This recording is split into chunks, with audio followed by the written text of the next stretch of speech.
We're delighted here to have two people with us, old friends who we've known for a long time.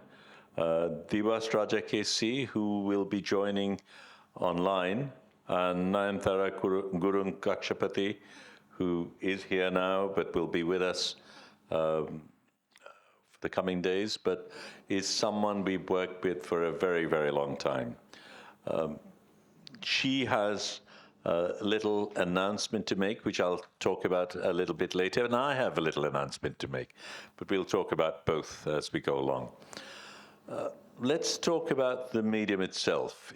In painting, you work with an empty canvas.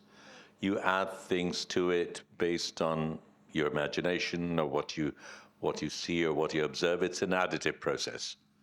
In photography, it's exactly the opposite. You start with a very large canvas and you extract things from it. You select things, you exclude a lot, and in that process, you arrive at whatever is finally within the frame.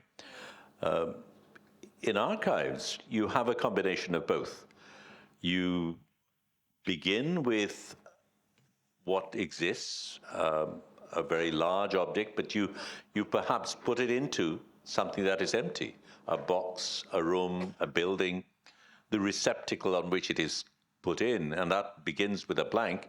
It's an additive process, but the subtractive process begins when you collect what you do from wherever you do, using whatever criteria that you might set or others might set for that situation. So there is that interesting juxtaposition of the two processes within one practice, if you like, which I find quite interesting. But here, what we also have is a book. And once you've gone from an archive to a book, you've again got a both subtractive and additive process. You've got the book which begins blank in terms of the concept, and you put in things, but what you're also doing is extracting elements from that archive itself, which itself went through a subtractive and additive process. So understandably, throughout that process, there are people who make those decisions. There's politics to making those choices. There is a historical context. There is the practicality of the space you find yourself in, and a whole range of other factors which influence what happens through that complex process. Today, this show that we'll be looking at is a show that I first saw at the Istanbul Biennale in a slightly different form. What we have today is the launch of something that NayanTara will tell you about. Go on. Okay. Right. This is an impromptu plan. We are launching the Feminist Memory Project, the Public Life of Women publication today. I love that, because you need both hands. This is the Dhaka launch, Diwas. Surprise. So, ta-da, here we go. And it is a very beautiful book. You should open it slowly to show them. Well, and we have copies as well available downstairs, but I'll do a very quick badge. This is how you should never look through a photo book. But I will hold it up for you very quickly. Yep. And there is also an announcement. The book has just won an award, and NayanTara can tell you about that award. Thank you. I was just telling Shaidul, I don't want to announce the award. You announce the award, I just did. Please. Oh, okay. Right. So the book has been in the making for a while. This is a 5-year project. And so once it was made, we were incredibly excited that the first award that we've ever submitted anything to, that it actually won something. So it won the Catalog of the Year at the Paris Photo Aperture Award 2023. So we should get another clap for that. Yes. I hope I'm remembering the year right. Yes, 2023. Okay, the people we have with us today, Diwas Raja Kc, who's there on screen, is currently head of research and archives at Nepal Picture Library, where his work is focused on engendering a research-based approach to art, archival, and curatorial practice. His curatorial shows include Dalit, A Quest for Dignity, The Public Life of Women, and The Skin of Chitwan. He's currently also an assistant professor at the Kathmandu University School of Arts. We have with us, live in the flesh, NayanTara Gurung Kakshapati. She lives and works in Kathmandu, Nepal. She's a co-founder and artistic director of Photo Circle, Nepal Picture Library, and Photo Kathmandu. Platforms and initiatives that nourish image making, history telling, and dialogic engagements with diverse publics. NayanTara is committed to creating possibilities for people who think, make, speak, and organize in different ways to come together in imperfect solidarity, to learn, question, disrupt, and resist, but also works towards repair. The book you've seen, we will now, between them, they will be taking us through the archive. This is also, for us, very important because we have our own archives. NayanTara and her group have been working in Nepal, and we are working on a collaborative process through which we want to share our strengths and perhaps rectify our weaknesses. So this is the beginning of a collaboration we're very excited about. Over to you, NayanTara. Thank you so much. I'm going to move to the podium so I can do some switching between apps. But it's really exciting to be back in Dhaka. I realize it's been 5 years, and we used to come, and by we I mean, friends, colleagues from other photographer friends from Kathmandu. We've been coming to Dhaka very religiously, almost every Chobi Mela for the last, I think now, 15 years, since the early years of Photo Circle. And so it had been far too long that I hadn't been back, and so it's great to be back. And incidentally, in these last 5 years, we've actually been working on the Feminist Memory Project. So it's a pleasure to share these updates and this work and some of this thinking with you here. So I'm going to tell you just a little bit of the backstory.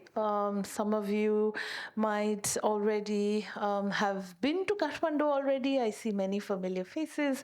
But for those of you who have not, I'll just give you a little bit of a sneak preview. And then Diwas, I'll be pulling you in and out of the screen and prompting you a little bit. So I hope you can hear me. Can you? Yeah, I can hear you. I'm here. Okay, great. So this is home, pretty much. This is our rather messy, but rather cozy office space in Jamsikil, Arun Thapa Chowk, Jamsikil. We're a fairly small outfit, and we exist as three prongs at the moment. There is Photo Circle, which is the sort of loose platform for photographers and filmmakers and anyone looking to work with images. There is Nepal Picture Library, which is the archive through which we are doing this work that I will share about today. And then there is Photo Kathmandu, the festival that we run. We've been actually trying desperately because it somehow seems harder to do that, which is to stay small and to try to stay as flexible as possible in order to sort of be in survival mode. Nepal Picture Library is a digital archive. We're entirely we live in those hard drives that you can see there. And we work by receiving material through a real variety of sources, individuals who contribute family albums and other material, ephemera, institutions who contribute their own institutional collections. We have quite a lot of material from photo studios and also, of course, from professional photographers.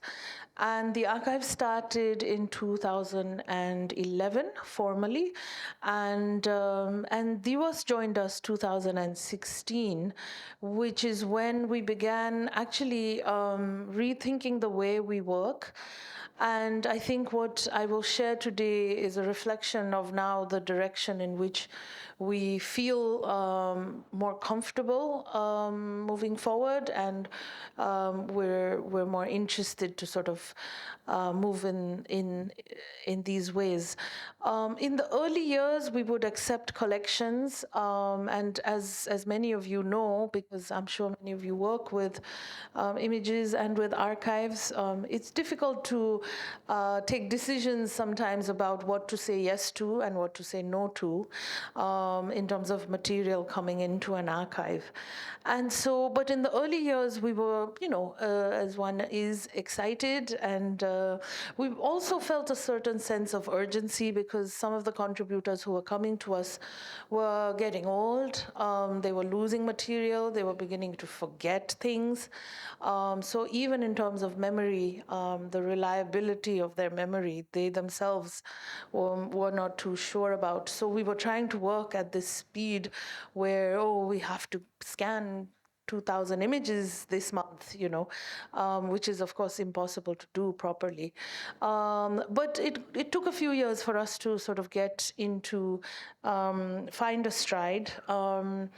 And we began to realize that the real sort of driving interest and the set of values that drove this work forward for us was this interest to look at histories in the margins. So Nepal, as you might know, had been a Hindu monarchy for a really long time.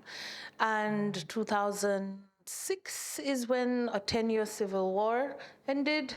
And that was also the very early times that Photo Circle was set up. So I think the photographers, as a community of image makers and researchers and archivists, I think we find ourselves responding to these political changes and transformations. And the political, agenda of and the social agenda of inclusion is what is, I suppose, also reflected in the archival work we do. So as we move forward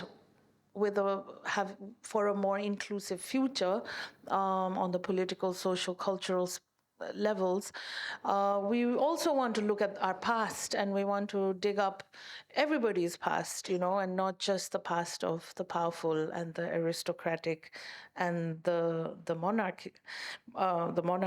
So that's sort of what now I think fuels the work. We see it as really a people's archive, and we see this work as being public history work. So 2018, we started the Feminist Memory Project. 2018 was a special year, if we all remember. It was the year at the time also that Me Too began as a movement. And so issues around gender, patriarchy, power were certainly on all of our minds. And we were all dealing with a lot on various fronts, I'm sure. Here as well, I'm sure. And so the early, I have a video I think I would like to show just so that it is a little bit succinct. and you also get to see some images. But this is just to give you an overview of the early sort of interests that got us to start this work. And then we will share, I will share a little bit more about the process of the project and also ask Diwas to jump in at various stages. So I'll start with this. Yep. We initiated the Feminist Memory Project in April 2018. The intention was to really create a visual archive of the various feminist experiences that Nepal has seen. Our team has been collating and digitizing photographs relating to these diverse aspects of Nepal's feminist heritage. And we've also been collecting other materials such as, oral histories and testimonials and various kinds of correspondences and other kinds of documents.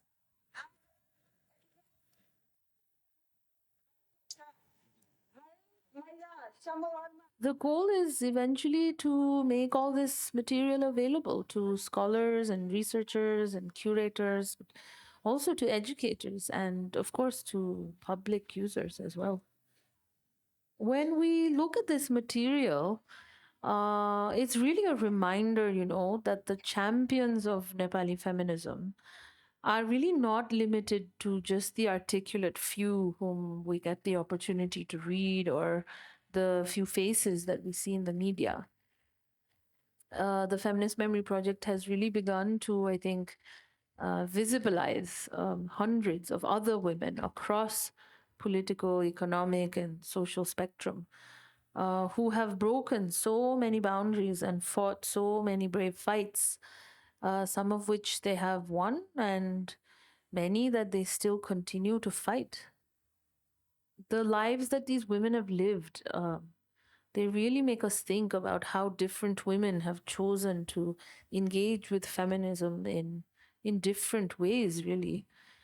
Sometimes through their writing, or sometimes through political mobilization, or education, or other kinds of grassroots actions, and yeah, also sometimes through the arts.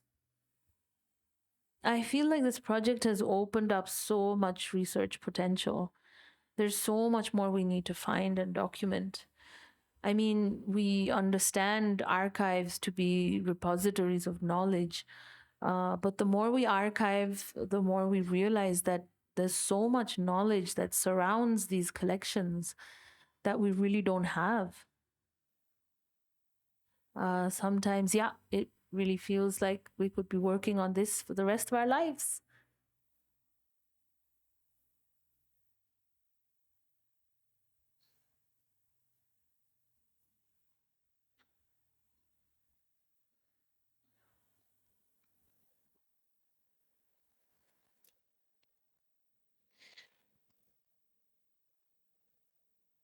Oh, okay.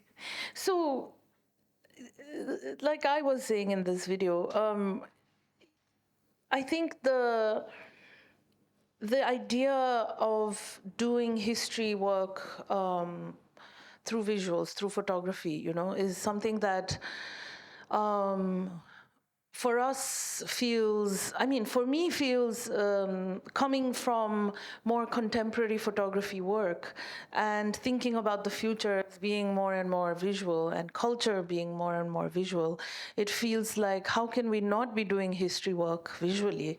And it feels like, at least when we think about trying to understand the Nepali feminist experience, when we think about trying to assert women into public memory in a way where we're almost having to prove that actually women have always been around. They've always been a part of not only public life, but also political life. They've been around and they've been a part of shaping public opinion. Sure, not as visibly as we would like it to be, or in the numbers we would like to see this happen, but they've been around, and so it almost feels like these images are evidence in many ways to say, here, have we forgotten? So this idea of writing ourselves into memory again, it feels like that's what this project continues to do as we dig up more and more material. As you can see, and also as we move forward, something we've really attempted to do through the Feminist Memory Project is look at collective histories, and this idea that women were really acting as collectives. Women were not, necessarily only celebrating individual successes. Unfortunately, women's history work tends to do that quite often, celebrate women, especially in our current sort of neoliberal capitalist frameworks. We celebrate women, but we say, the best of something, or the first of something, and we put them up there on a pedestal, and we say, look, see, how can we argue that women have not been given a seat at the table, or how can we argue that there aren't women? But that mode of just celebrating success and celebrating progress is something I think that we've been actively trying to tackle as we archive, because we've really felt along the way that any kind of transformation, whether it be along the lines of gender or political transformation in other realms, is only possible through collective work and collective organizing and collective mobilization. And so this idea of looking at women's histories collectively is something that we take quite seriously, and we really this image, for example, is from a rally in 1981, and it was a protest against the rape of two sisters, Namita and Sunita, and women for the first time were out in the thousands on the streets, and it's interesting that actually it feels like there is a bit of a celebratory mood almost also, but this coming together even to resist and protest and call out something as violent and gruesome as rape, but the coming together and what that kind of collectivity makes possible, we can see that happen in resistance, in celebration, in so many other ways through the archive. This is what the research work just behind the scenes a little bit looks like. Diwas was really at the helm of leading the research. He was the research designer and led an initial team of 4 researchers in the very initial year. And the research involved really going to women, into their homes, into their workplaces, them very generously opening up their archives to us. And the research team spending hours and hours and days and weeks drinking lots of tea and being thankful for hospitality and all the stories that emerged. So I do want to share with you a few specific kind of things, but also draw Diwas in at this point to tell us and ask you, Diwas, to tell us a little bit about your thoughts as you were designing the research for this, and also perhaps share a little bit about methodology. Yeah, no, thank you, Antti. No, I would build on what you were saying earlier, just a way to highlight it as well. And I think part of how we began thinking about research, but also how we began to think about the identity of the archive itself, in some ways were related. I think perhaps in the absence of history writing, or actually actual historians coming and using the archive and producing accounts for us to sort of learn about our own history in some ways. And as NayanTara was saying, that one of the interest for Nepal Picture Library and for us as a group has really been about producing counter histories that challenge the kind of hegemonic accounts that are sort of fed to us, that we were finding from our experience of sort of being in this country, living in this country for the last, let's say, 20 years or 15 years.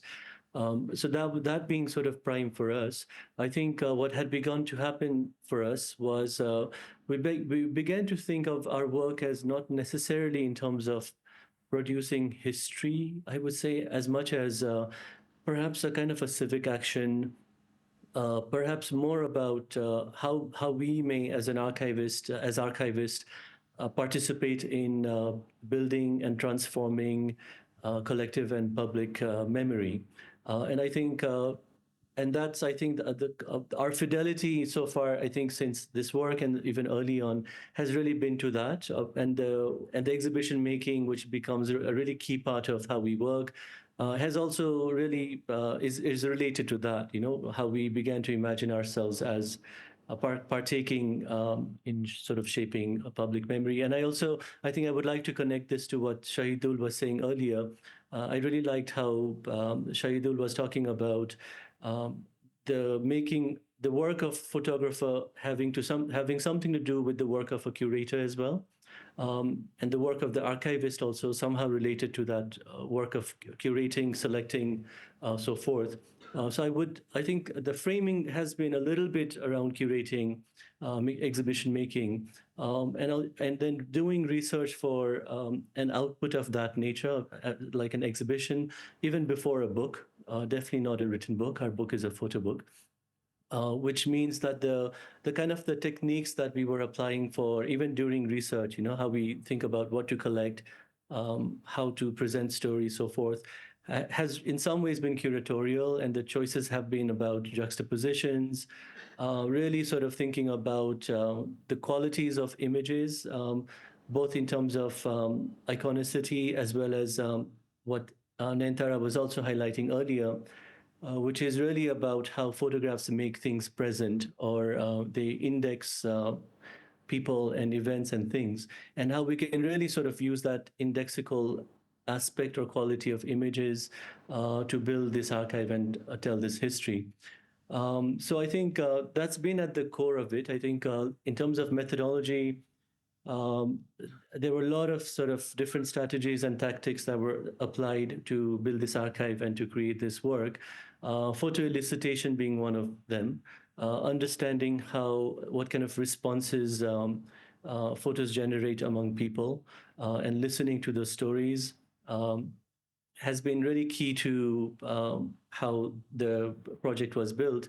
And also, I think it's been necessary to think about the different kind of agencies that are involved by photographs, really paying attention to not only photographers who are according to us, only one kind of agent that go towards making a photograph, but also really thinking about the people who are sitters, who are sitting in photographs, trying to understand photographs from the perspective of the sitters, but also preempting in some ways the responses of audiences, both emotive, aesthetic, as well as cognitive kind of responses that people may have to images. And I think grappling with those, thinking about those, have been somewhat crucial to the way that the photographs at least were put together, narrated, and how the chapters were created, so forth. I'll say that much for now, Auntie. Thanks. I did want to ask you to speak a little bit about albums. Diwas wrote a really evocative essay for a publication called Guftagu, published by Offset Press, based in Delhi, and he's titled it "Album as Method," and I think it's quite an interesting way to think about family albums and methodology. So I'm just going to play this video of the Sashikala Sharma album, and I wonder if you might speak about it a little bit. Right. Yeah, sure. I mean, I can't see the video, but I know what video you're playing. And that's one of the albums that I had written about. And I think the purpose of writing the article was also to sort of address things that we weren't quite able to archive. We haven't been archiving albums. I think some of the choices that we've made in terms of an archive has really been from early on image centric. And we haven't really sort of fully considered how they live in what form they live in people's homes and in their lives. And I think doing this research for the Feminist Memory Project, I think we were constantly seeing, noticing, and having to sort of like infer and understand history as well. And I think anecdotes as well as lessons that were relevant for the project, from sort of observing how women were sort of engaging with their photographs, how they were telling stories, looking at their albums. And I think a lot of sort of the movements of photographs that we were beginning to notice that happen in albums as well, which the archive itself, the form of the archive, is not quite able to capture. And I think the exhibition form also isn't quite able to capture, but it felt necessary to comment on, particularly because I think this question about how photos exist in people's lives and how photos also have social lives, and those social lives of photographs are significant, important, and essential in some ways for archivists and specialists in photography to pay attention to. It was a way of sort of bringing attention to that. And I specifically was underscoring the ways how people sort of trade in photographs, how photographs move from one person's albums to someone else's album, and how that photo might be inserted in the album. And also sort of observing how they are ordered. Sometimes photos are under another image. Sometimes they're sort of, there might be a sequence of a particular event, and suddenly there's an interruption by a photograph from something else or someplace else.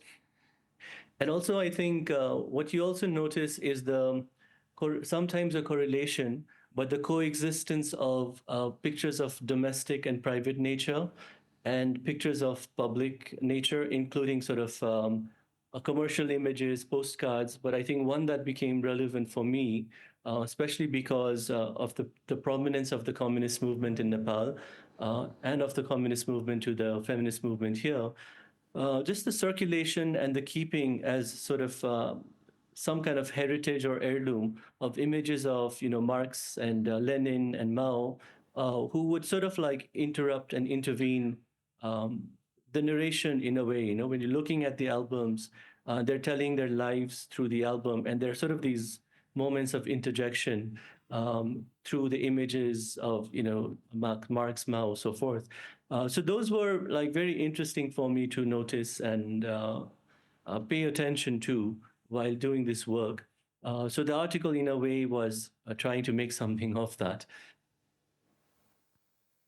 Right. Thank you. In the article, there was, wonders where this woman, Sashikala Sharma, might have found this album. Could it have been from the Russian Culture Center in Kathmandu? Could she have picked one up on one of her travels at the then Soviet Union? She was traveling quite a bit as a professional and attending conferences, workshops, and so on. And so I think these juxtapositions that Diwas talks about in terms of narratives, in this album, it's also curious to think about her life as a Nepali woman who lives in Kathmandu, and then the lives of these men who proliferate this album. And so to think about different worlds at the same time, to think about world history in sort of parallel and consecutive ways, to think about the circulation of not only the images but also these albums as objects. In the second album that I was sharing, this one, which is a more quote-unquote ordinary photo album that is more easily available in the market. Pratibha Subedi has chronicled, it seems, her life as a professional. She worked she had a very active life based in Nepal, but as you can see, also visiting different parts of the world. And it's interesting to think about what women choose to archive for themselves also. No, these photo albums are, one might imagine, put out on a coffee table in the living room. What place would this album take? Curiously, her family does not feature in this particular album. Did she separate her family album with her sort of professional life album? Did she take her professional life album into the family space or not? Was the professional life album put out into display by the family with as much sort of as much what's the word? With as much glory, because often albums are often where like the powerful in the family are chronicled, largely also the men, the heads of the family are made visible, and so on. And so was her professional life album put on display with as much pride as, let's say, another family album with the family heads would be? These are all questions that are interesting to think about. And it's also interesting to think about, again, the more private nature of chronicling and archiving that women were doing for themselves, for friends who were, outside of their family or kinship networks. As Diwas was mentioning earlier, the traditions of the exchange of images, like sending your friend your photograph as a keepsake, writing a letter or a note behind a photograph to send to a friend, a faraway friend perhaps. And so in what ways, in what circuits were these images circulating? And what kinds of friendships and sisterhoods and kinship, beyond kinship network relationships were these photographs and these albums sort of strengthening also, is something, interesting to think about. So this is just the first page of a sort of database that we've created, just to give you a sense of what kinds of collections are coming into the Feminist Memory Project. So there are collections coming in from individuals who were well-known politicians like Mangala Devi Singh, for example, and we're trying to keep track of, the number of items, what the nature of the items, and in the latter, this was an earlier document. In the latter stages, we're also trying to keep notes of other material that has come with the photographs themselves also. We're also receiving images from GFont, for example, is a trade union. So institutions like trade unions, but also NGOs, also publishing houses, schools, women who are running publishing initiatives independently have contributed. Women who are running a variety of sort of formal and informal pressure groups have also contributed. So I think it's interesting to see the variety of the sources. And what's been also very interesting is that every time we put the material out into public circulation through exhibitions or the book, we really get a lot of people coming up to say, accuse us pretty much. You've left me out, or you've left this person out. You must go meet that person, you know. And so this sort of outpouring of wanting to be a part of this history is quite heartening, actually, and keeps us on our toes, to say the least. But this is the list of contributors of all the people who've been featured in the book alone. So there are over 130 contributors whose material is in the book, and of course in the exhibitions. We've also been curating chapters from within chapters and building those out. And there are more contributions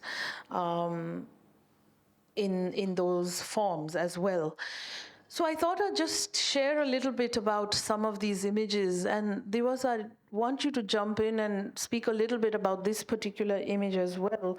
But this was an image from 1947. And here we see the members of the pioneering Nepal Women's Association that was formed to support the anti-Rana pro-democracy movement at the time. And the image came to us from the Shanta Shrestha collection. And it came to us as an extremely low resolution digital file. We were never able to actually locate a physical copy of this image. And the researchers were digging to try to find a physical copy of this image, and it proved to be unsuccessful.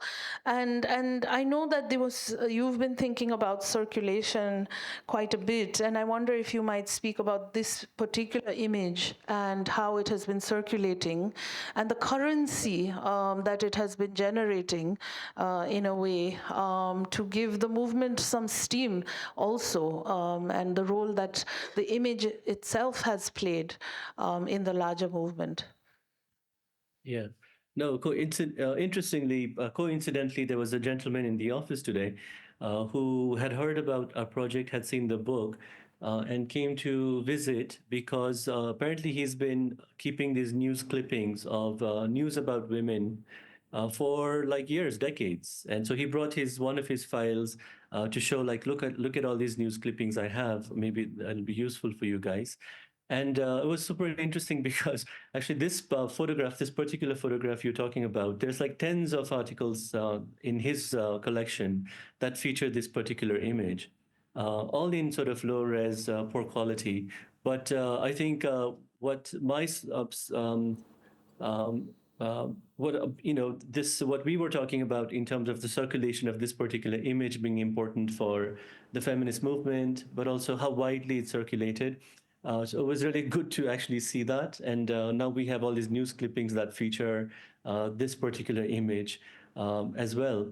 But I think what I find interesting about this particular image is the encounter for me happened through in multiple occasions where because we go into people's homes and we meet a lot of activists and tell them that the purpose of the archive is to safeguard women's history, or to sort of enable this telling of women's stories and histories. This image becomes important because it's tied to sort of competing and contesting narratives about what the feminist history has been in Nepal. And that is associated with particular kinds of party affiliations. There's the Nepal Congress Party, there are various kinds of communist parties, and each having to kind of establish, and there are also like people who work as in the civil society who need to kind of weave their own kind of narratives about what the feminist history in Nepal has been. And I think this photo has played a role where a certain kind of camp has been able to say, actually, if you look at this picture, you'll see who are the sort of the mothers of the movement or the founders of the movement, and so person is missing, or the other camp might make a different argument using the photograph. And so what I noticed was how the photograph was being used as a sort of a device to build competing narratives about what the feminist history is in Nepal. And I found that super interesting, and I think we were also wondering, photographs, we are interested in photographs, and then perhaps because of our own kind of commitment to the medium that we are able to kind of think about photographs and its relevance for history and narrative, so forth. But by and large, we don't find people using photographs to weave histories or their stories so much. So I think this particular image became really eye-opening and insightful in that regard, and also I think gave us a sort of an argument in some ways, or a place to kind of make a case for why photography remains relevant to tell or retell women's history in Nepal. Right. So I'm just going to jump back and forth in time a little bit and share a few images from the archive. This was an image taken in Kanchanpur, which is the far west part of Nepal, in 2010. And here you can see a mass meeting of former Kamlari women. And this came to us. Kamlaris were, incidentally, women who were bonded laborers, and it has been a long fight to abolish the Kamlari Pratha by law. Of course, socially and culturally, it is still practiced in visible and invisible ways now. This image came to us from the G-Font collection, G-Font being the trade union, one of the trade unions that I had mentioned earlier. This is an image from Kathmandu, 1955. Here we see Rashmi Shah riding pillion with her husband, Jagat Prakash Jung Shah. And they are on this motorbike outside their residence in Gyaneshwar in Kathmandu. Jagat Shah, although a relative to the royal family and a holder of feudal rights in Nuwakot, was a pretty radical guy, and later joined an armed guerrilla movement when his cousin King Mahendra dissolved the democratically elected government and instituted the party-less panchayat system in 1960. And Rashmi Shah, for her part, became involved in rallying local women of Nuwakot against those systems of feudal oppression. And this collection that came to us from Naveen Prakash Jung Shah, who was the grandson of this couple, it's quite remarkable because it has these images from the 1950s, which were quite early years for Nepali individuals to be even owning cameras. This particular family could own one, given their class identification. So the images are quite almost shocking.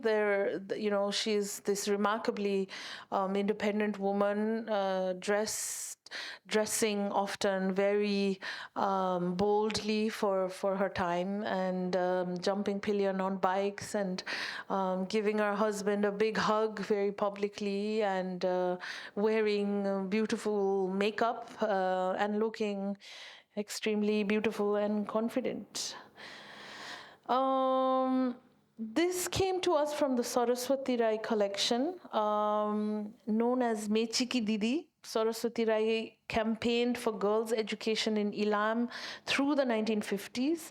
She had fielded her name for the 1959 election, but was told by male political advisors that the timing was not right. The following year, she started her long career as Ilam's district president of the Panchayat Women's Organization. During her tenure, she traveled widely across the country to promote women's literacy and raise awareness on social discrimination. This is a set of images that were collected by Nisha Rai, one of the researchers we were working in the first phase of research.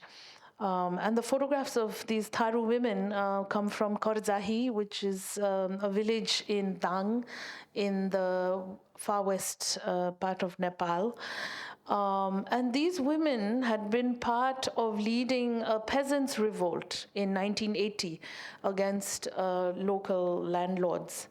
The Karzai landlords had taken to intimidating local peasants and vandalizing their properties with the help of the police, which in turn compelled the men to protest, and then all the men to be arrested, and then compelled these women to organize.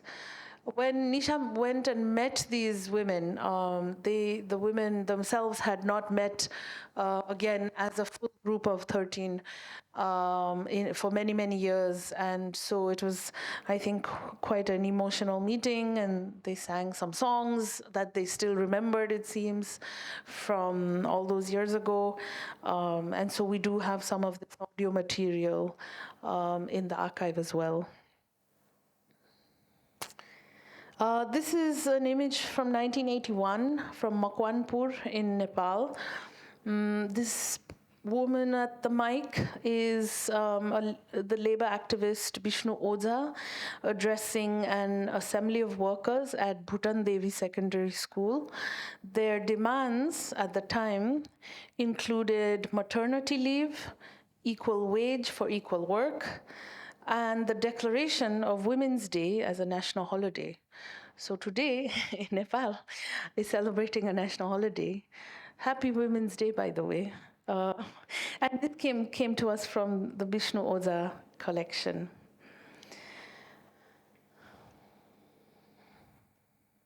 This is an image from 1958. And Subarna Kesari Chitrakar is speaking here at a Nepal Bhasa recital organized at her school, Kanya Mandir. Subarna Kesari Chitrakar went on to become a passionate activist for the preservation of Nepal Bhasa, which is the indigenous language of the Kathmandu Valley.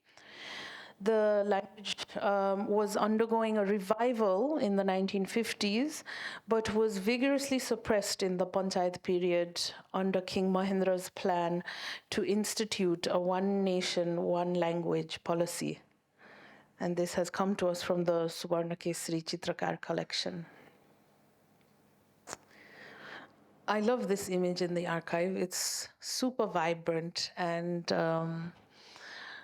everyone's faces are just incredibly relaxed. This is an image from 1974 from Kaski. And these are all students of Prithvinarayan campus in Pokhara. And this image came to us from a collection, a rather large collection that we have been able to have access to in the last several years from the Peace Corps Nepal, ex-Peace Corps volunteers. So the Peace Corps program, as you might know, is an American program. And through the 50s, 60s, 70s, and I believe until the early 80s, there were Peace Corps volunteers coming into Nepal and being stationed in very remote parts of the country, being stationed there as teachers, sometimes as irrigation experts, engineers, and they all came with cameras, and really nice cameras by the looks of it, because when one of them, one of the ex-Peace Corps guys from the very early batches, I believe, Doug Hall, who lives in New Hampshire now in the US, he decided to begin to digitize and collect his own photographs, and then managed to encourage hundreds of other ex-Peace Corps volunteers to also archive their material. And now this particular archive holds over 9,000 images. And Doug and everybody else, they've made copies of this archive and given them to various institutions and groups in Nepal. And Nepal Picture Library, we are one of them. And they've essentially given us free rein, and for non-commercial purposes, we are able to use the images however we want. So it's been quite an interesting, actually, experience of rereading and reinterpreting archives. You know, often we talk so much about authorship and how in so many of our parts of the world, whether it be in research or academia, and certainly also in photography, the more older archives have all belonged to foreigners, people who came in from outside outside to do their studies, their research, or their travels. And how, we often lament the fact that there are very few Nepali photographers who have older material. But with this particular collection, it has been really sort of an affirmation that this idea of curating and recurating, reading and rereading archives, and sort of taking authorship back almost, and using some of these images in a way that serves a more contextual historical narrative is also possible, and people seem to be open to allowing space for that. So that's been good to learn about. This is an image not so old, 2004, but then again 20 years old. It is from Viratnagar, which is in the eastern parts of Nepal, and these are women working at a jute textile factory. And this also came to us from the G-Font collection. This is one of my favorite pictures in the book.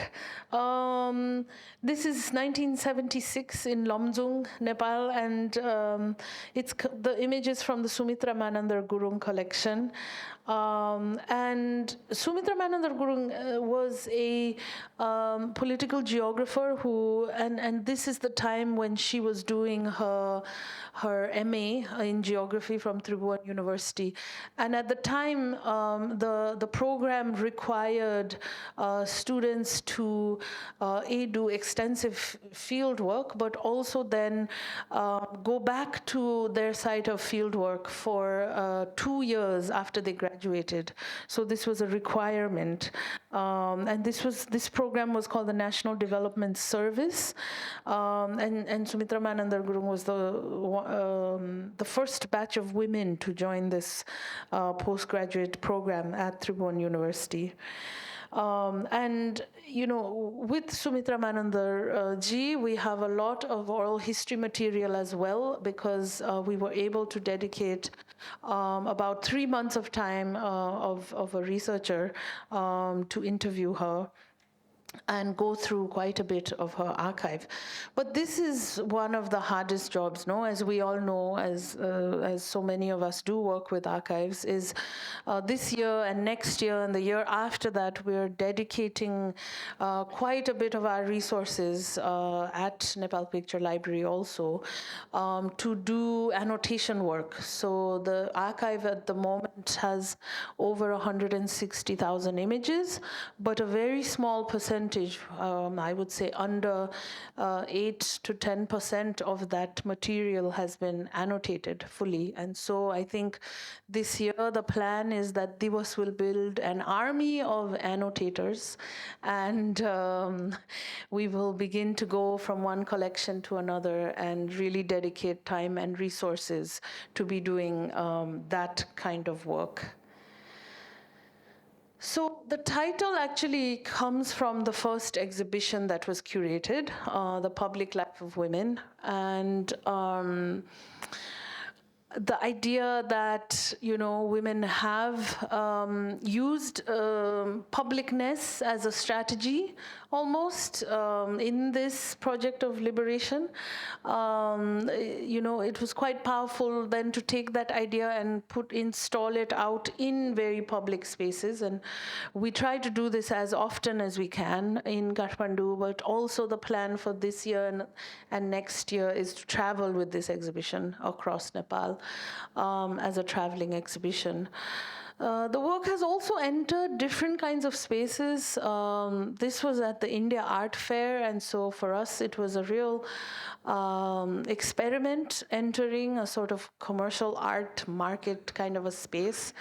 And, this question of, can we buy this collection? How do we even respond to such a question? Is something we are still trying to figure out. The work is certainly not of primarily artistic value to us. Of course, it can claim to hold some of that, but it also really circulates in different kinds of ways for different audiences. We do a lot of these pop-up things where we just travel with a projector, go into markets, go into colleges. Often now, as the work is circulating, many student groups also approach us to sort of loan exhibitions. The work is almost always reproduced, and so we do very much believe that we, being a digital archive especially, really are less about materiality and more about the reproduction value and the circulation value of the archive. Shahidul was mentioning earlier that he encountered the exhibition at the Istanbul Biennale. We had the opportunity to be invited to 2 biennales last year. Or was it the year before, actually? But, navigating these art spaces has also been interesting, and the negotiations one has to make between sometimes aesthetics and content is also not an easy one, we have been realizing. And then there is the book, which we launched earlier. So the book has come 5 years into the project. The project is by no means over. It's certainly ongoing. There are chapters that we continue to develop and new chapters that we also add. The book was a close collaboration with a friend and bookmaker, artist herself as well, Valentina Abenavoli, who is Italian but lives in Trivandrum in South India. And Valentina has done really, a really magnificent job with the book, we think also, because we really love this little book. And I think it was produced with the intention of being not too expensive. We wanted it to be able to circulate quickly, and as one of the contributors actually remarked at the launch, which we had not too long ago in Kathmandu with all the ladies in attendance, she was saying, "Oh, I like this size. It fits in my handbag." And so I think it's been nice. So that was the launch of the book in Kathmandu, and we have done an initial print run of 2,000, but there's a second print run of another 2,000 planned, and the goal is to have it circulate.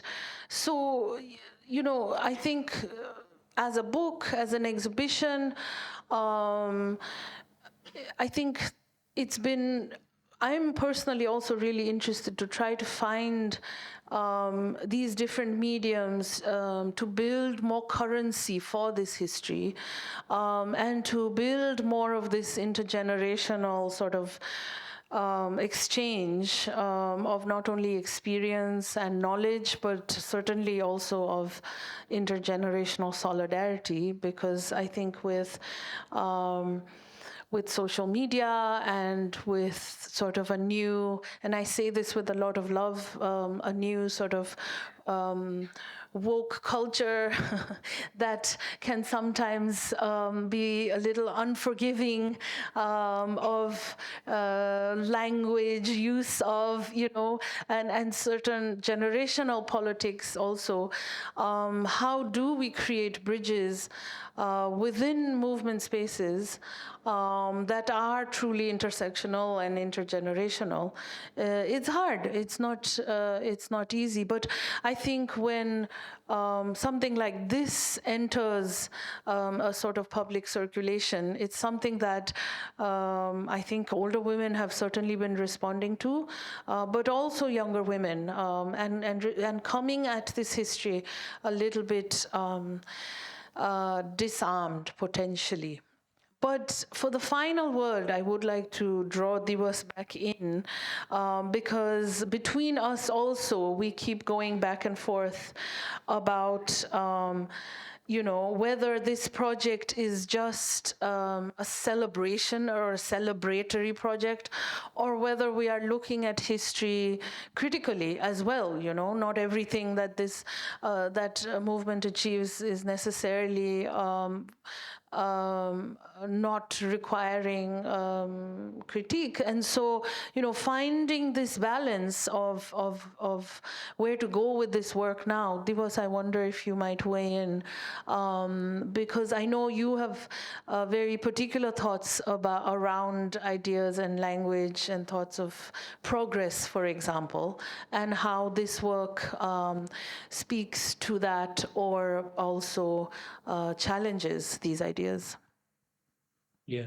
No, I think my point of view on this, you've discussed it earlier, and I think in terms of, I think starting in 2018, at least for me, it felt important to kind of make a comment on the sort of the dominance of the neoliberal mode of doing feminism and also the prominence of governance-based feminism.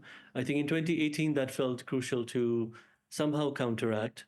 And I think what you were saying earlier, that when you actually look at the history, actually not only in Nepal, but if you look at the feminist history at large, I think this issue of creating and discovering collectivities and sort of centering the feminist experience around collective action is what you discover in the history, in the archive. And I think for me personally, that is what I was committed to bring forward. And I think this question about celebrating or is it a critique, I think we've done a good job of balancing, because I think in some ways we are celebrating a kind of a legacy of feminism that we are identifying as something that has been deactivated in our current times. But we are trying to relaunch perhaps or give it another life. That's how I see it.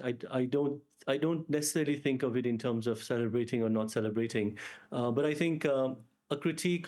There are, we do have to acknowledge that that feminism is not a monolithic thing, and there are different sort of politics attached to it, different frameworks, different objectives even. And I think there are contestations within that we have to sort of locate ourselves as well. And I think that's what the project has been about for me. Right. I think we'll leave it there. Well, thank you both very much for a complete, scintillating conversation. I have lots of questions, but I think I will open it up to the floor. Questions either to Diwas or to NayanTara here. If you could introduce yourself when you ask the question, please. Anyone? Yes, one hand there.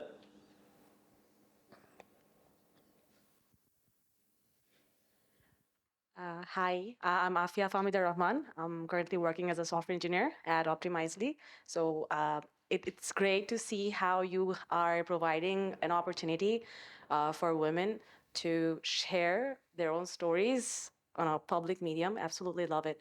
And my question here would be that, is this something that you're planning to do only for Nepali women's histories, or do you plan to go international someday soon? Because I absolutely love the idea of how you're acknowledging feminist histories. For me personally, whenever I'm talking about feminism, I set this patriarchal, what's the word for it? A patriarchal presence or present. I assume that whenever I'm talking about feminism, my current present is patriarchal. But it's important to consider the feminist histories as well, which is also prominent in Bangladesh. So hence my question. Do you want to go national? Thank you. It's really hard to do a good job of even covering Nepal. And so I don't know if, we are best positioned to be the ones doing international feminist histories. But I think what is interesting is that whenever we do share anywhere in Nepal or around the world, here certainly, there is this kind of response, it would be great to do something for Bangladesh as well. We would love to do something here in Sri Lanka, they were saying, last month. And so I think this impulse feels very palpable and tangible. I think the possibilities of networking projects and ideas is very strong. I mean, we partner on all sorts of projects, and so certainly we would be very interested to partner on these. Within our archive also, within the Feminist Memory Project in Nepal also, there are other collections that were actually archived by other women themselves also, and we see, our role was really to come and sort of pull them out of the dusty, whatever boxes that they were in, and network them a little bit. And so I think we are more than happy to continue to play that kind of a role of being facilitators and networkers. But I don't know if there are folks here interested to start something, and elsewhere. We are happy to continue to have conversations across geographies and cultural contexts, but I'm not sure if we can do more international stuff. I'll come to you. In fact, that resonates, because looking at this work, I was feeling very jealous, because I felt that this is something that we could perhaps have. Just to let you know that there are people who have tried it. I think Naila Khan has tried it herself, and other people have. It is a question of getting them together, perhaps. Yes? Mike? I'll give my introduction later on. I was very happy to have such a celebration on this day, on 8th March. It's worth. Basically, being part of this art and violence work, I have seen that it is extremely tiresome, and it takes a lot of energy, enthusiasm to, when you are doing scannings one after another.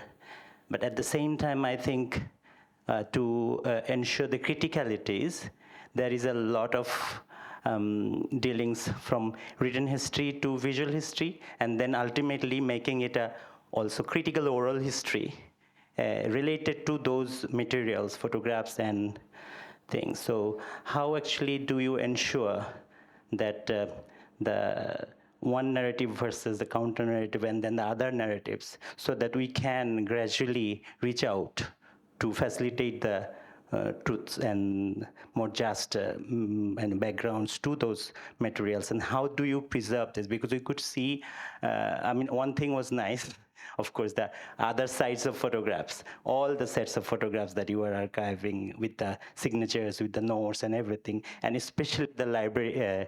I think that is a video part, right? The library and the album thing need to be videoed, otherwise we have to steal their albums. So, you could reflect some lights on that. That will be very nice, because especially we have been running a number of feminist leadership programs inside our country, especially with marginalized backgrounds of women and men and others, as well as internationally. We have seen a lot of challenges in terms of feminist narratives, as well as feminist proclamations. Especially a lot of men and women are boldly saying, oh, I one thing I'm not, that is feminist, or I don't buy into the idea of feminism. It's this is a very critical stage where feminism itself is being used to divide people, divide women, and divide important agenda. So you could also, that's where actually this documentation is important. So this is Imtiaz Pavel Nil. I'm a researcher of art, film, and violence, and I'm also an international and international mentor on feminist leadership programs. Thank you. Diwas, do you want to jump in and speak maybe a little bit about this idea of truth, maybe subjectivities in the process of collecting some oral history, the reliability or unreliability of memory, the contestation of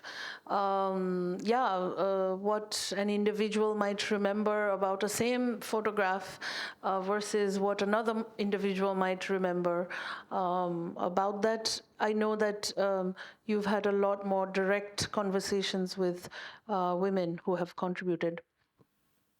Yeah. I mean, I may not be able to capture all of I think, the elements in your question and the gentleman's question as well.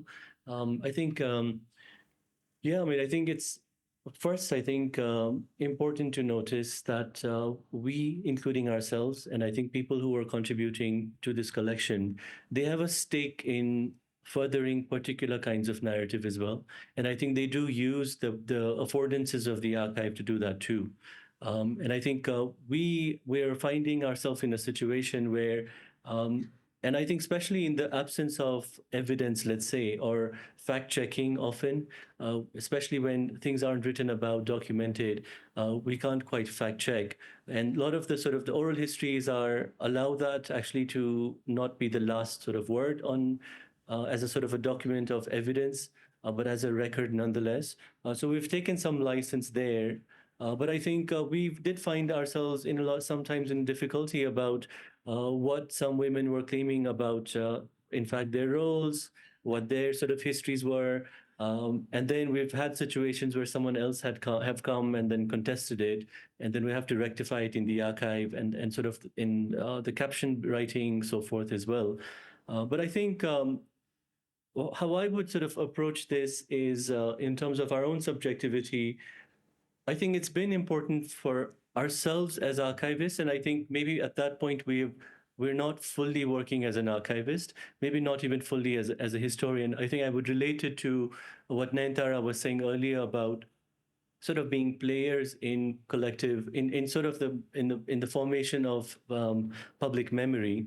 That we've had to have arguments about what this history means and is, and why this is important. And I think there are 3 or 4 things that I could highlight that became key for us.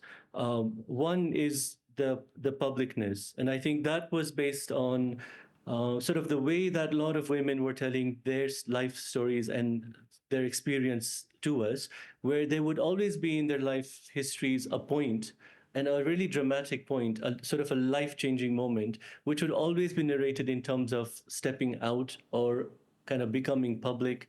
Roles of various sort of adopting various sort of public roles, kept repeating in a lot of women's narratives. So I think it became important for us to early on to kind of build the archive and do the exhibition around this experience of becoming public. And I think the publicness has other aspects as well, which was relevant for us as exhibition makers too, which is sort of occupying public spaces. That being sort of a central part of what we were arguing at the time. I've lost my thought about the two other arguments that we had, but I think one of them is related to which we talked about earlier, which was about feminism as a collective experience, and it's about finding sisterhood outside the network of kinship. Finding relationships outside one determined by the home. We've sort of defined loosely feminism or the feminist experience that way. And I think it became, I think the last argument I think the project has made is that it is not an archive of achievements, or it is not a tally of women's successes, and that is not what we were seeking to document. Instead, it was about kind of being present in some ways. And I think the role of photography became relevant for us to identify what that meant. And it was also appearing in a lot of women's narratives about what their role in history has been, or how they encountered history or important historical events, where they would often they would narrate it in terms of a certain kind of adjacency to history, as opposed to occupying the central stage of history. Having a certain kind of auxiliary or adjacent role in that history, but forever and always being present, and having sort of noticed what happened in history, either personally or having these accounts of where I was. I was there looking at this event, or I was there with a friend, or I know someone who had gone. I have heard this. So there was always some kind of presence or indexing of the self in the history, and that, I think, is what we were seeking to do through the archive, and that was what photography uniquely allowed us to do as well. So I think there were a number of arguments that we had to sort of, I think, wield as sort of archivists and exhibition makers, I guess. I have 4 questions, and it's really up to Diwas and NayanTara. You can, pick and choose which ones you would like to engage with, and the rest I will, those that you can't, I will pick up with NayanTara later. The first one has to do with ethics and what kind of ethical dilemmas did you encounter that you had already assumed would come up, and those which you hadn't thought of but yet came up. That's one. The second has to do with, were there photographs that you left out because they would be considered taboo? Were there any? And the third has to do with, were there photographs that upset you? Or stories, as archivists, as historians, as curators, were there photographs and accompanying information that you came across that were upsetting, that were traumatizing? It's a heavy word to use, but I guess you know. And the fourth question has to do with, were there distinctions? And this has to do with the photographs of Tharu women, I think. They seem to be very much taken in the colonial mode of representation. And was there a lot of it? Thank you very much. And of course, congratulations. And like Shohidul, I'm tremendously envious, but also very proud to be, I consider myself part of the family. I guess we're all part of this South Asian family, Bangladesh Nepali family, and very proud of it. Very proud of the work that you've done. Great. Bravo. Thank you. Where do we start? Do you want to add right up? Yeah, we could. When I see the title of this project, The Public Life of Women, a Feminist Memory Project, the first question comes to my mind that all women are not feminist. So how do you deal with it when you make this documentary? I think my name is Jhumpa. I'm a service holder, and I love to take photographs. Thank you.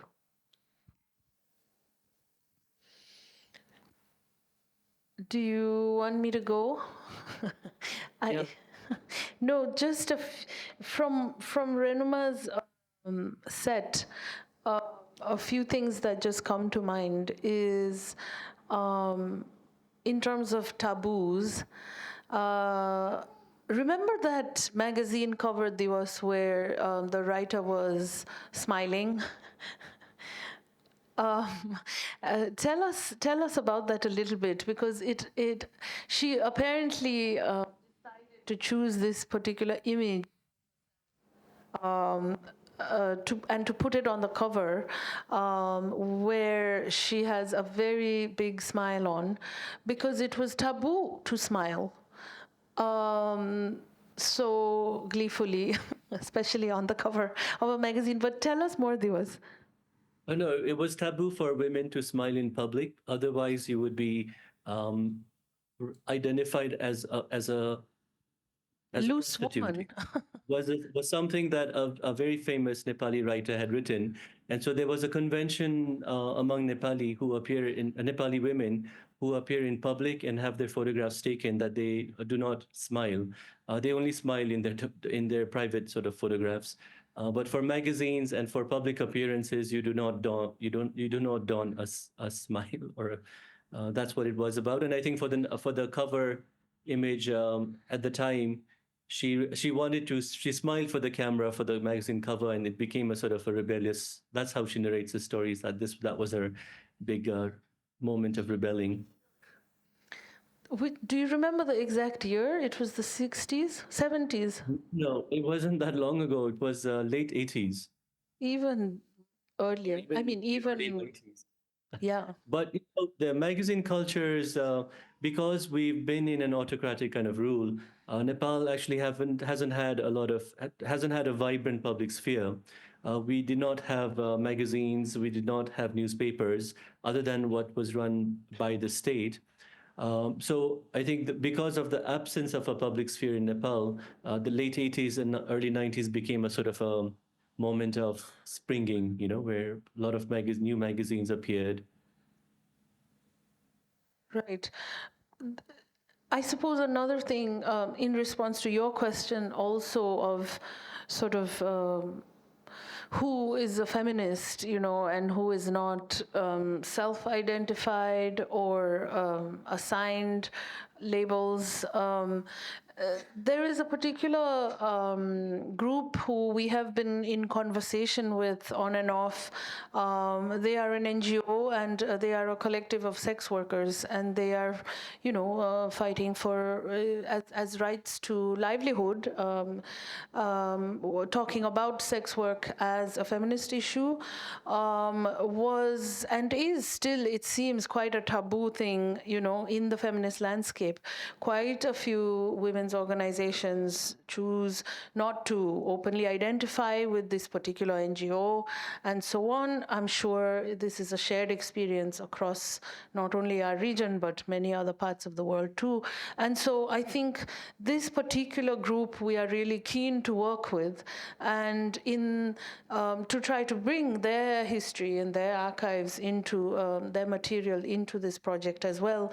And in those ways, sort of also begin to sort of create affinities in a way, take quite a lot of sort of curatorial and editorial license in creating this spectrum and defining feminism in particular ways by bringing these kinds of histories into the material as well. I wonder if you would like to say add to that, Diwas.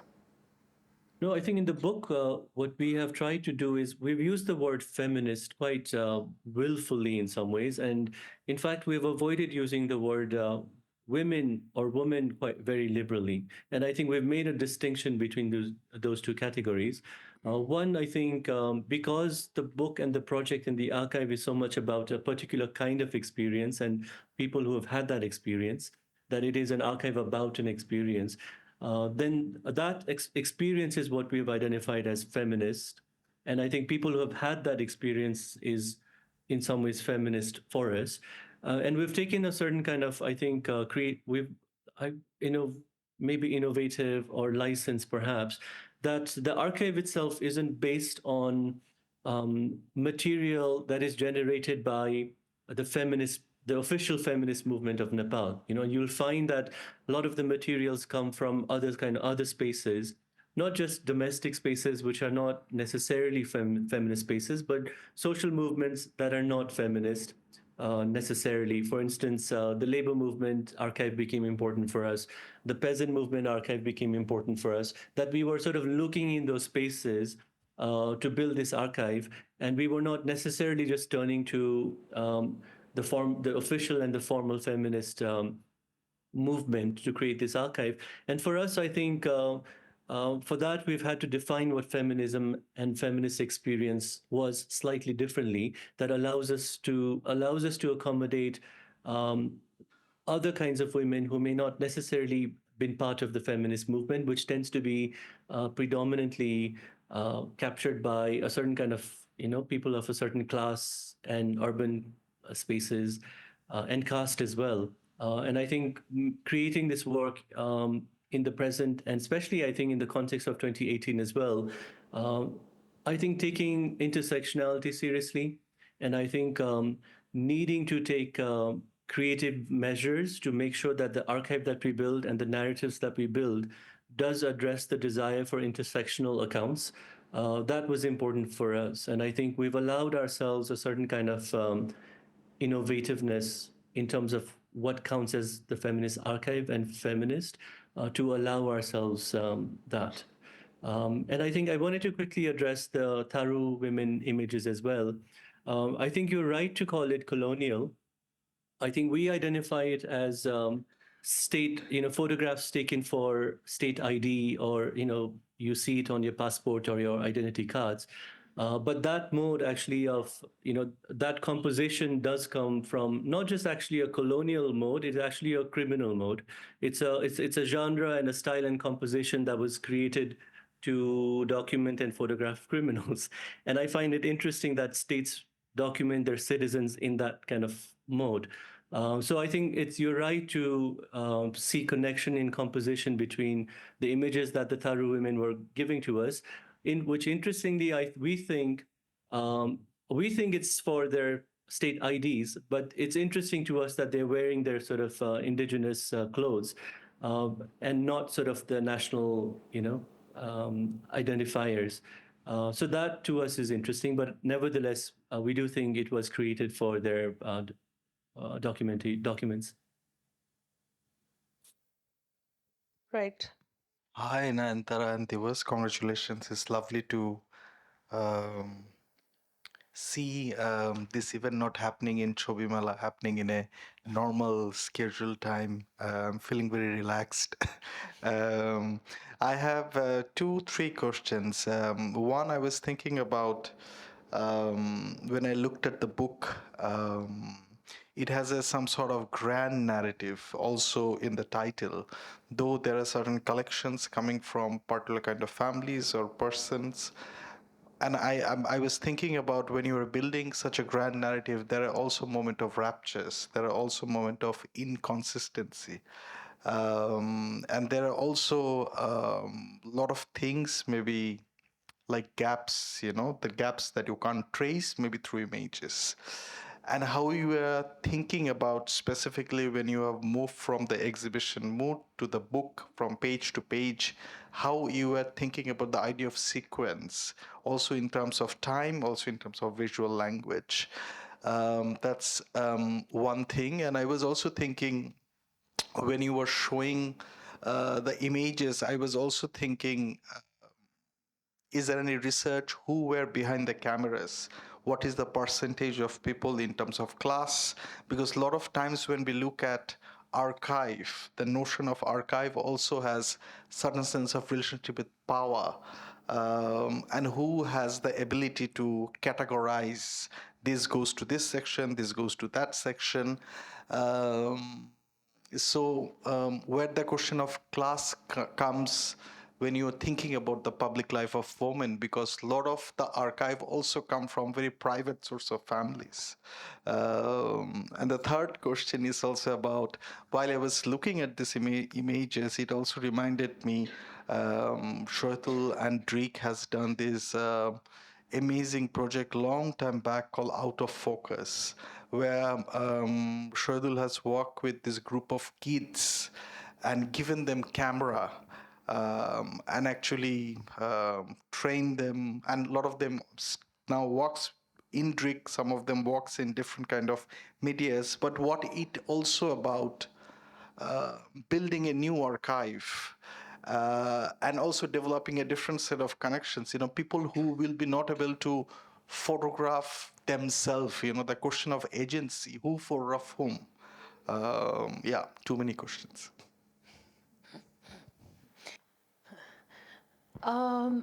I could start off by responding to something that you made me think about from when you were posing your first question. This idea of gaps and ruptures, etc. 2018, early 2018 is when the initial research process began. And it was quite a tight timeline, actually, the first phase of research, because we were rushing forward to put up a show at Photo Kathmandu. And so we had about 4.5 months, maybe. And of course, one can only do so much in a period like this in terms of reach. But what became very evident very quickly is that some people were very eager to welcome the researchers in and share what they have. Some people were very offended that nobody went to them. And perhaps they were some of the more identified upper class leaders, more stalwarts of the movement. And there were also contesting narratives that were coming from, the women who had contributed already also, right? There were a lot of sort of breaking up of friendships that were narrated to the researchers. There were lots of fallouts that were also shared, some partially openly, some openly, I'm sure. And I'm sure many things that were also not shared,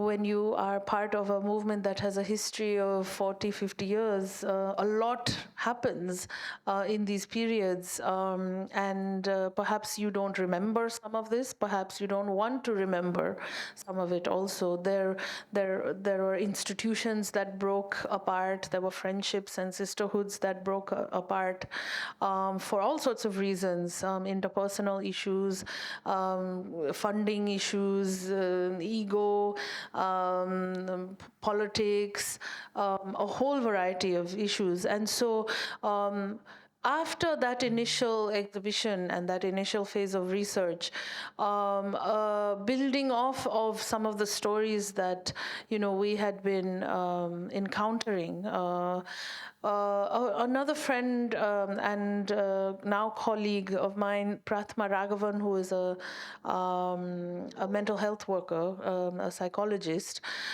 she and I thought, and also this was, again, remember the time of many, many, many fallouts due to Me Too also.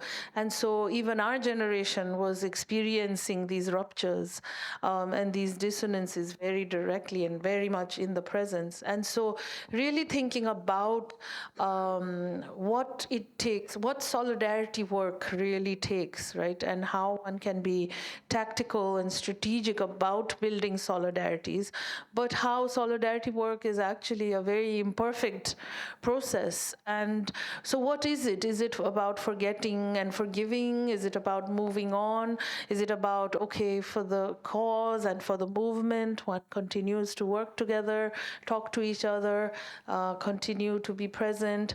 What does it take? What have people managed to do? What have people not managed to do? What have been the costs for solidarities breaking up? These were some questions that were really bubbling, and so we started a seminar series. And to your question of what are images able to show or not able to show us, right? Those conversations were not at all, it felt like it was impossible to capture those conversations with images. And so we entered a series of, for the lack of a better word, seminars, but they were more very loose sort of explorations. And we would meet once a month with a group of people who were willing to spend time to have conversations together, because so often within the movement sort of space, or within all of the work that we do, often we meet for a workshop here, a panel discussion there, a lecture there. You have an hour or 2 or 4 at the most.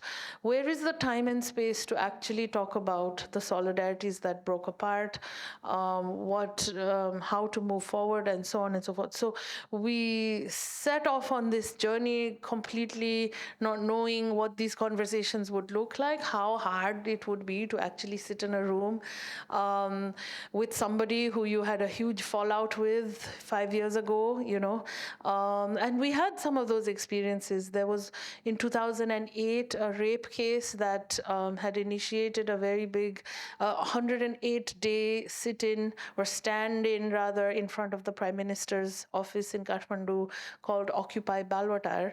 And 5 years later, 2018, no, 10 years later, in 2018, none of the key organizers were talking to each other anymore. And so these are real situations, but then we managed to somehow invite some of these key organizers, and they managed to have some conversations there, not necessarily with any kind of grand agenda, not trying to form a political party, not trying to form another movement, etc. But how to think about all of this solidarity work realistically, critically, but also with some degree also of compassion and sort of learning for ourselves and for each other. So there have been spin-offs from this project of these types also, and there continue to be. But through that year, 2019, when we had those explorations, for me personally, I think it was this incredible amount of learning that I had, that if you put people together in a room, and if you're able to sort of create conditions that disarm us of the daily sort of daily armory that we carry around us, or if we remove the obstacle of having to perform publicly even. So in a way, it was kind of the other end of the spectrum of not, we're talking here about the public lives that women have played. And here, through these conversations and meetings, we're trying to tackle very sort of private gaps and fractures and dissonances that don't often play out in the public realm, but really impact everything that is possible and not possible when it comes to actually furthering the feminist agenda or taking a movement forward. And so it's been a lot of learning through these experiences. And as I was saying, I think for me personally, it has been this kind of some level of, I think, confidence building, that when people are put together in a room, like when you're face to face with people, you're forced to look at the other person as a human being. And some kind of conversation becomes possible that is simply not possible in the public sphere, and simply not possible online, for example, and simply not possible in other domains that are more perhaps within formal movement spaces even. So some of these kinds of things have been happening. I don't know, it kind of little bit of a tangent, but just wanted to share. I don't know if Diwas wants to add anything. Yeah, I mean, I was thinking of responding to that part about the grand narrative. And I think, we don't think of the project as a grand narrative, partly because of the issue that both you and NayanTara picked up on, which is that the book and the project is full of gaps and absences. And I think and that are very blatant. And I think if you see it from the Nepali context, those gaps are very blatant. And half of the people who look at our exhibitions and see our work, they immediately come up with a litany of complaints, actually. It's a litany of names that are missing, or litanies of things that are missing, which prevents it from being the comprehensive account or the grand narrative that it could be. I think our experience and everyone's experience with this work is actually through the sheer volume of people that are absent in it.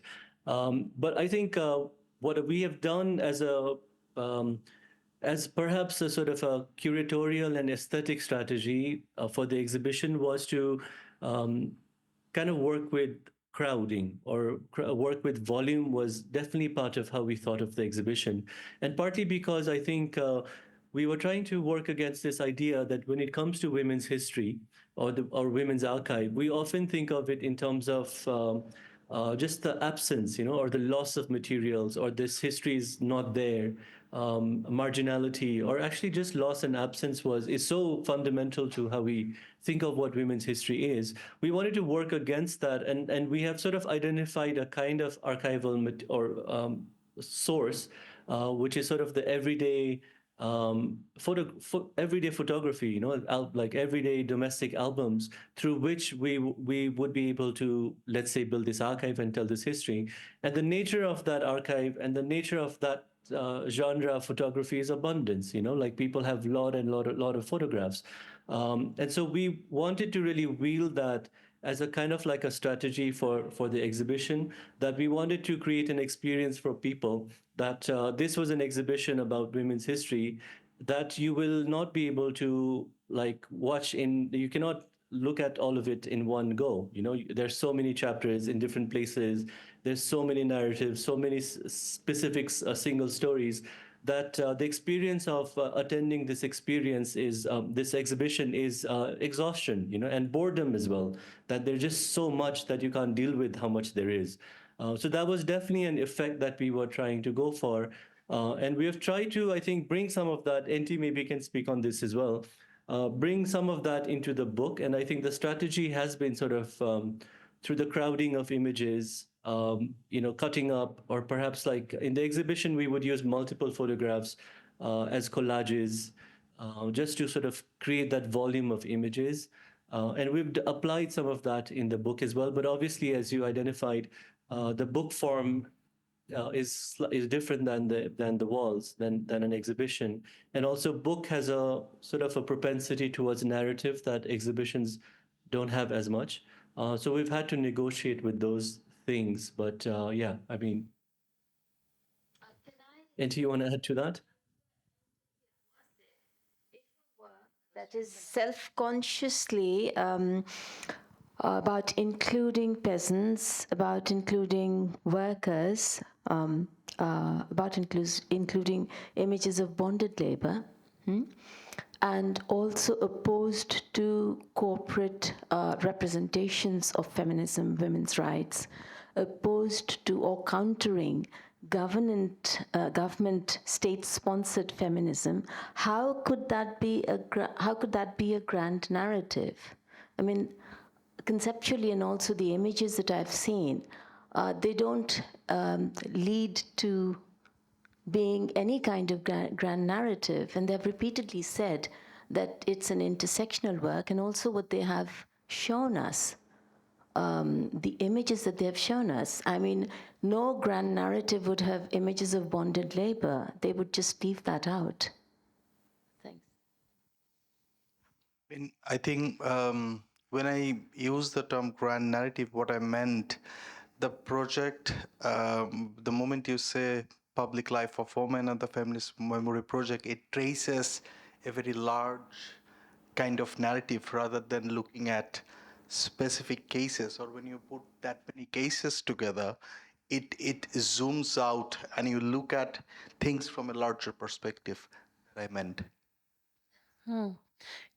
I could just add here a little bit, going off of what Diwas was saying earlier, is that actually in the exhibition specifically, I think it was tougher to achieve that in the book, just given the difference in the way of that the two forms work.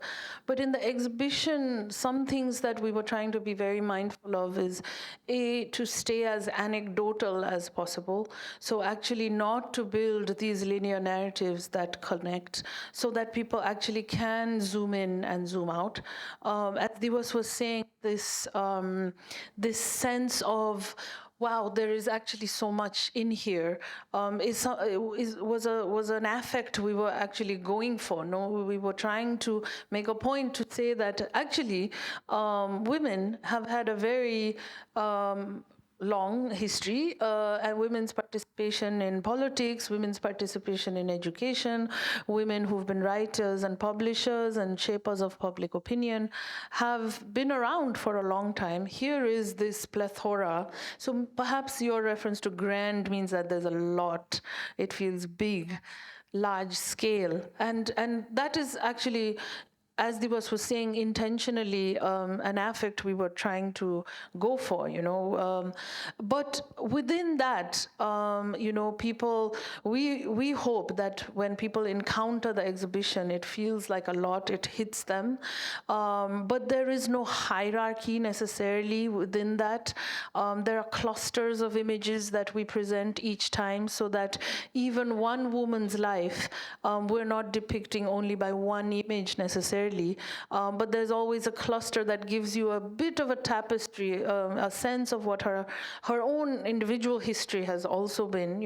We haven't always found material that collections that deep from contributors, but when we have been given material like this, we've always tried to include it. We've also tried to really avoid linearity and chronology.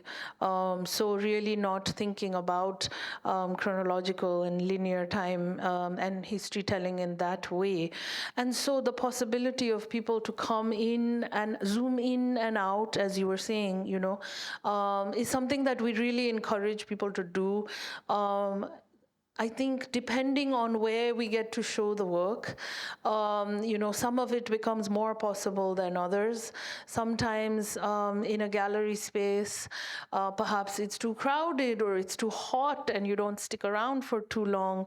But in more public spaces, actually, we've also, I think the first exhibition you might have seen in 2018, we were trying to scatter it across spaces. And so people would, if they were to come back to the show at least a few more times, they would always encounter new material. Oh, there's more. Oh, there's more. Oh my God, there's another wall here, and so on and so forth. And so some of these strategies were actually trying to break some of the older, perhaps, approaches, more canonical approaches of doing sort of women's history work. How far we are able to achieve it each time is, of course, up in the air. But yeah. I think we'll have to bring it to a close because it's gone on for nearly 2 hours. Yeah. Talking of grand narratives, you were showing this work to the president earlier today, I think, Diwas. Oh. Do you want to tell us a little bit about that experience? No, it was an experience. That's a word for it. But no, we were just showing that, this archive we have built, and inviting. I mean, we wanted to go primarily because there were a lot of women activists and a lot of NGOs who would be present there, whose, I think, collections and archives we would love to have. That was the primary agenda. And it was nice to show the work, not to the president, but to the people who were present. And hopefully they will also bring their archives to Nepal Picture Library. Having the mic, one has prerogatives and advantages. I will take that advantage to just refer to a personal experience which resonates when I see this. This is during the tsunami in Sri Lanka, and I was photographing this devastation near the Samudra Devi, where everything was completely wrecked, and this family had come back to the ruins of their home, and I had assumed that they would be looking for the most valuable things they might find. And this family sat there, they found a family album, and they sat there turning the pages, talking to one another, and spent hours looking through this family album, and of course taking it back with them.